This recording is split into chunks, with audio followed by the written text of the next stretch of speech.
¿Qué tal? Buenas tardes. Vamos a seguir platicando sobre las células, solo que ahora vamos a ver el metabolismo celular.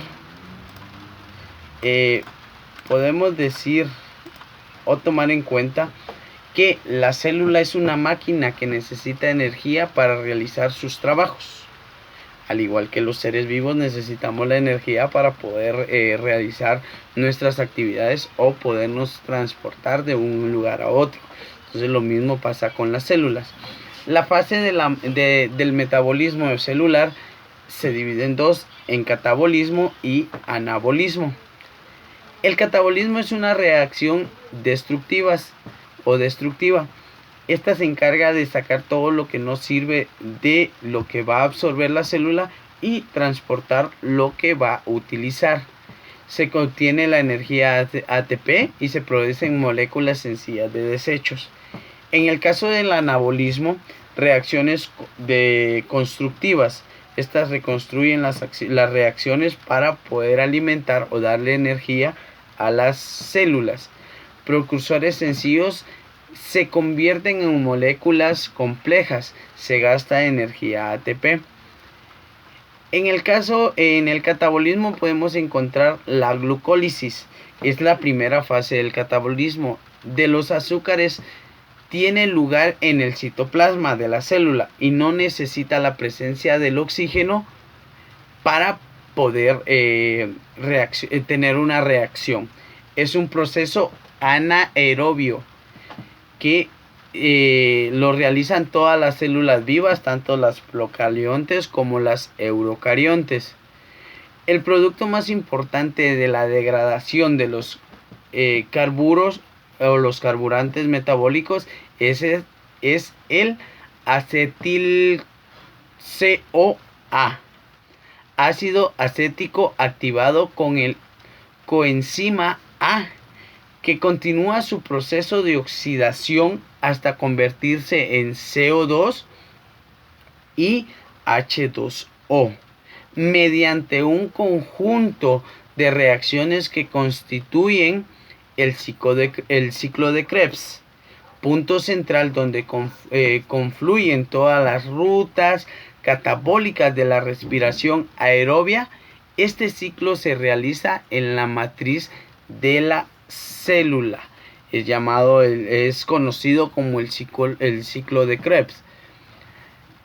La ATP sintetasa es un gran complejo proteico con canales para protones que permiten la reentrada de los mismos. Es la entrada y la salida, ¿verdad?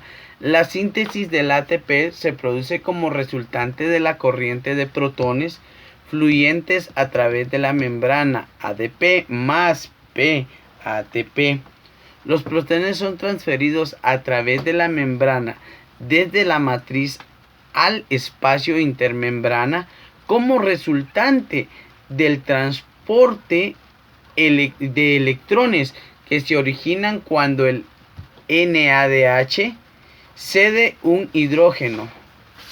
Continúa la producción de protones, crear una gradiente de protones, ¿verdad? Entonces, en el citoplasma, los triglicéridos son hidrolizados por las lipasas en glicerina más ácidos grasos. La glicerina se transforma en gliceraldehído 3P y se incorpora a la glucosis. Los ácidos grasos van liberando fragmentos de 2 carbonos en la matriz mitocondrial en forma de acetil CoA, un proceso llamado la oxidación de los ácidos grasos.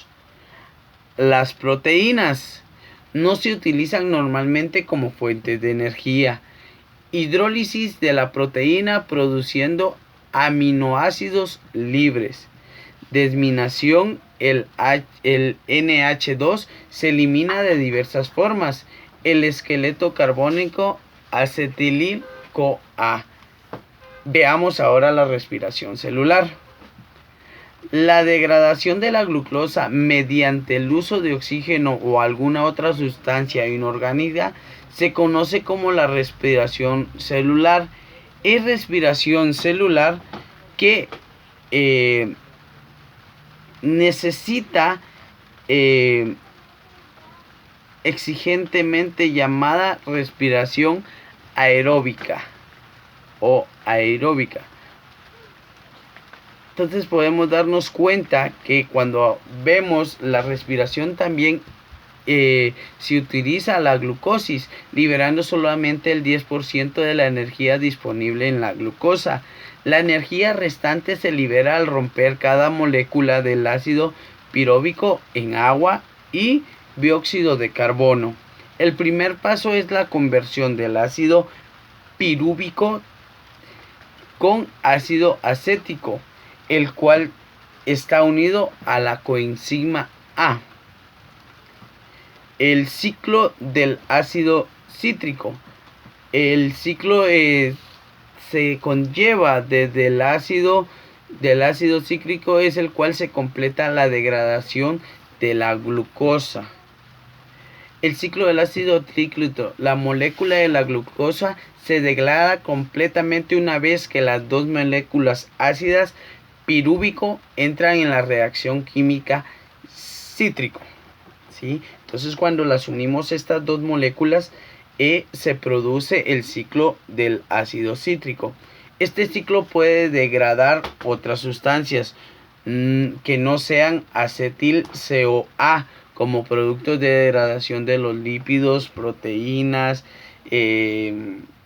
vitaminas que ingresan en diferentes puntos del ciclo y se obtienen energías. En el ciclo ácido cítrico se ha producido el CO2 que se elimina y una molécula de ATP. Sin embargo, la mayor parte de la energía de la glucosa la lleva el NADH y el FADH2 junto a los electrones asociados. Estos electrones sufren una serie de transferencias entre compuestos que son portadores de electrones denominados cadena de transporte de electrones y se encuentran en las crestas de las mitocondrias. La cadena de transportes electrónicos. Uno de los portadores de los electrones, es una coenzima. Los demás contienen hierro y se llaman citocromos. Cada portador está en un nivel de energía más abajo que el anterior. Y la energía que se libera se usa para formar ATP.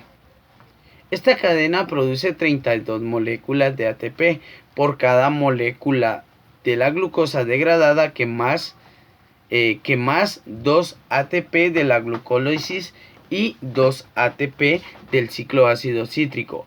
Hay una ganancia neta de 36 ATP por cada glucosa que se degrada en el CO2 y H2O.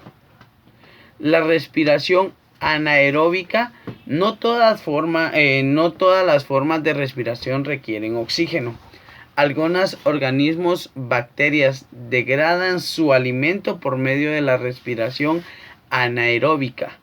Aquí el acepto final de los electrones es otra sustancia inorgánica, diferente al oxígeno. Se produce mientras ATP que en la respiración aeróbica.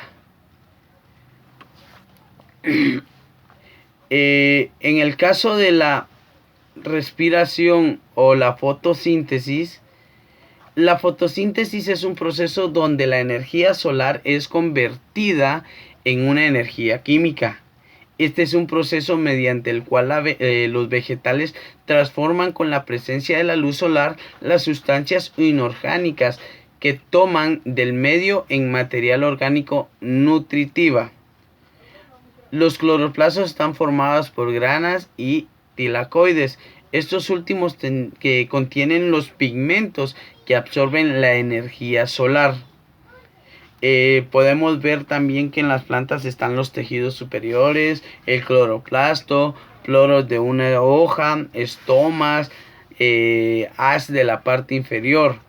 La fotoquímica, fase lumínica. Las reacciones de la luz ocurren en los tilacoides. Aquí se absorbe en luz solar y se convierte en energía química.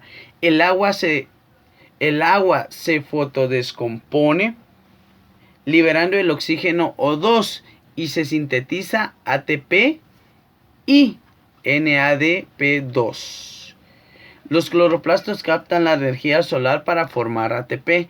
La energía del ATP rompe la molécula del agua liberando el oxígeno.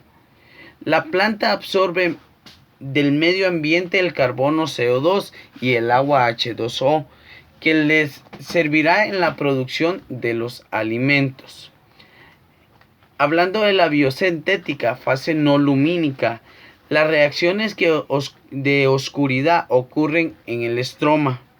El CO2 es transportado en carbohidratos usando el ATP y el NADPH2 de los tilacoides. Podemos decir que la parte de la energía que contiene el ATP se queda en la glucosa, por ello este alimento es considerado energético. Se libera el vapor del agua mediante reacción que forman almidones.